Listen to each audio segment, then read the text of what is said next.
Okay, here are a couple of frequently asked questions about how to apply OKRs to very early stage companies, because it is quite different very different to applying it to late stage companies. Is there a right way to do OKRs? I should know. Short answer, guys, is look, there is no right way to do it. Okay, there are several variants.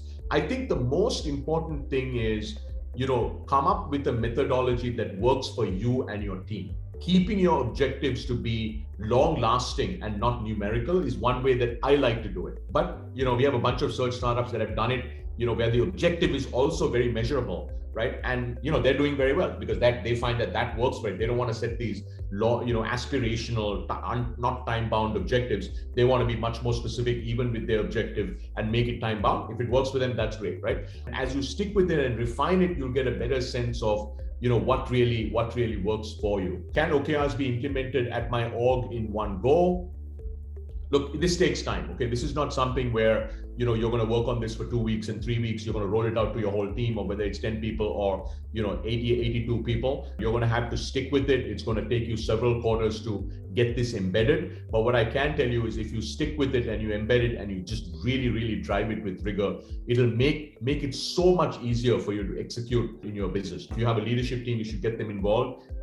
Develop your company level OKRs and then take it down to the team level, right? Don't start with team level and then try to aggregate it up to the company level OKRs. Can I change OKRs once I have set them, and how often? Your objectives shouldn't change quarter on quarter. Yes, you can add an objective once every couple of quarters. Maybe you want to take them out, but you don't want to start, you don't want to be a team that changes your O parts, every quarter, right? Because that doesn't sort of make it sense. But keep in mind that some of the nuances you will change. What should the frequency of OKR reviews be? Look, build a cadence of regular review. What I mean by that is, you put the scorecard up. The owners of each key result says, are we tracking? Are we not tracking? If you're not tracking, then you kind of talk about, what am I going to do differently? So every other week, once a month, we do have teams that run it every week, but they tend to be, pretty rigorous on execution.